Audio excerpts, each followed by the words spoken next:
Dreamers can come from unexpected places. In 1901, a child was born in Chicago. When he was 4 years old, his family moved to Missouri. Even as a young boy, Walt Disney already loved to draw. His interest really grew when he was paid to draw the horse of his neighborhood doctor. Even though he was going to school and working for his father's newspaper already, he always found time to practice.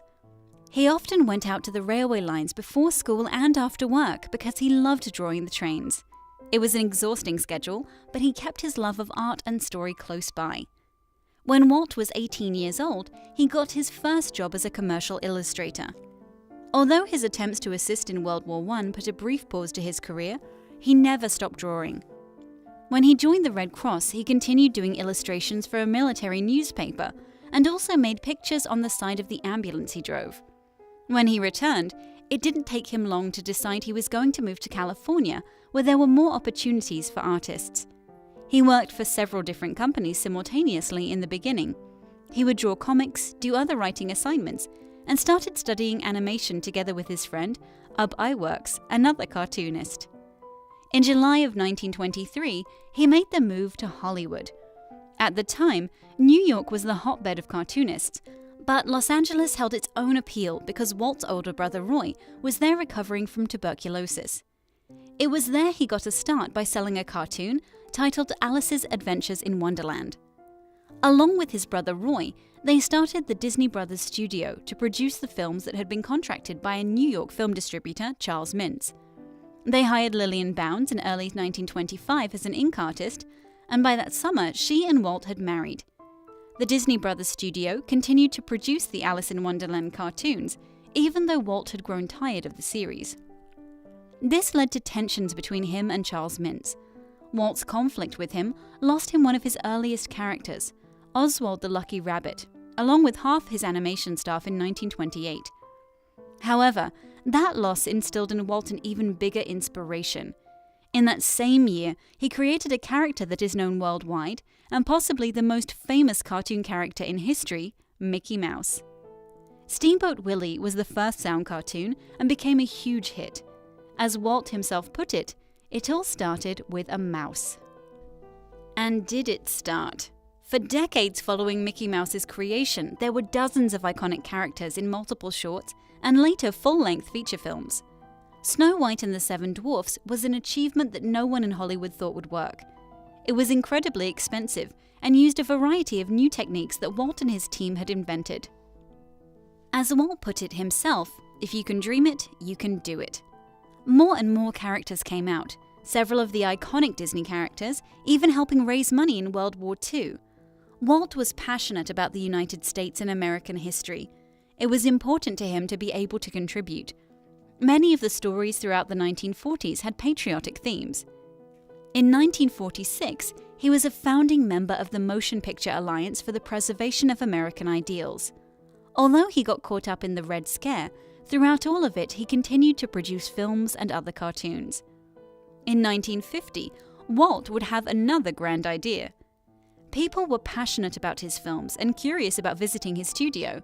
However, there wasn't room to allow the public backstage, so he began to consider creating a theme park. He knew that if he took on something of this magnitude, he wanted it to be different. Theme parks at the time were often more like carnivals, impermanent, dirty, and not a place for parents and children. He decided to purchase property in Anaheim, California, in an orange grove. It was some distance from the studios, so he created a new arm of his company, the now famous Walt Disney Imagineering. The employees creatively called Imagineers. Creative and entrepreneurial ingenuity was needed to create Disneyland, so he started a series of shows on ABC, which, at the time, was a new network. He drove viewers to their channel, and in return, they helped fund the new park. Walt's passion for American history would soon come to life on Main Street, USA, where he rented out many of the shops to outside companies in the early days. Disneyland opened to great fanfare on Sunday, July 17, 1955. It was so popular that over 200,000 people showed up. And this, even though it was an invitation-only event. His fans were creative too. People had fabricated tickets, and some even climbed over the fence to see the park. It opened to the public the next day. There were 20 attractions. One of Walt's favorites was the narrow gauge railroad that linked all of the lands in the theme park. Even future President Ronald Reagan attended, a longtime Hollywood friend of Walt's. By the end of its first year, Disneyland had received over 3 million visitors. Walt began expanding beyond just films, TV, and theme parks. With the success of shows like the Mickey Mouse Club, he was able to spend time on other projects.